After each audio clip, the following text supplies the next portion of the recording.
Hello. This time we're talking about intersectionality. Welcome back to my vlog, the series where I talk more about the work that we're doing at SignHealth on equity, diversity and inclusion, EDI. My aim is to share some of the highs and lows of this work and to sit in the mud of how difficult this work can sometimes be. At SignHealth, the majority of us are deaf people, so when we talk about the communities that we're members of and the backgrounds that we have, as well as being deaf, we are often talking about intersections.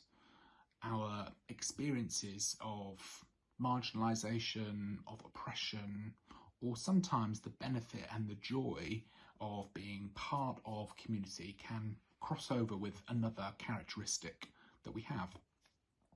We are trying to notice the impact that our experience of being deaf has on our experience of, say, for example, being gay. One of the key points of intersectionality is that these two experiences, they're not just added together. Experiencing life with two or more identities can mean that our experience is unique and quite different and difficult, and different to, say, that of a hearing gay man or a deaf straight man might have. So when we think about the health system, which we do a lot at SignHealth, we know that the NHS and the wider health system of people and organisations, they try to work together to improve everybody's health, but they can struggle to see people as individuals.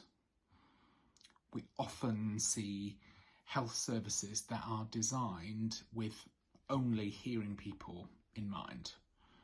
Every deaf person has experienced the frustration of waiting to be called into a doctor's appointment. We know that we will struggle to identify our name being called by the doctor. It is a very unique frustration. But we also know that other communities feel less welcome in the health system too. There's some really fantastic work being done by the NHS on race equity and the inclusion of LGBTQ+ people, but even more needs to be done. What's it like when people experience multiple effects of not being thought of, not being included? Does our experience get multiplied? Is it cumulative?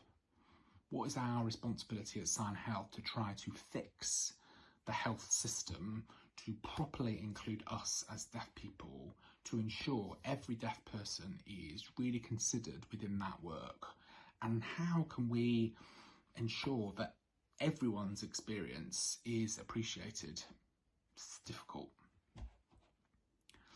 I am wrestling with these questions and thinking about how to make progress with our work at SignHealth, but it also feels important to talk more about people, talk more to people about their experience, and to see who else is working on these issues at the moment.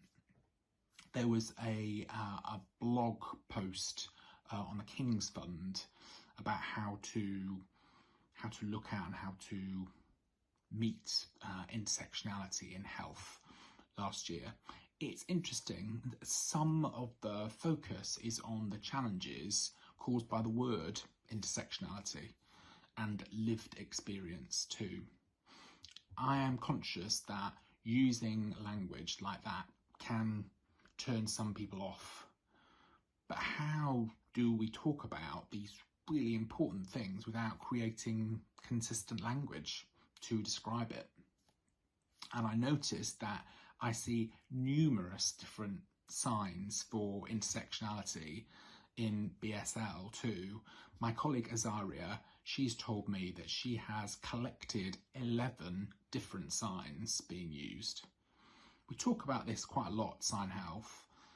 Should we be definitive about the one sign that we've chosen to use at SignHealth, or should we allow a diversity of signs as long as there's nothing offensive being used? It's a difficult question. As always, if you have any thoughts, comments, feedback about anything here, please get in touch. I'd be really interested to know what you think, especially about intersectionality. Thank you.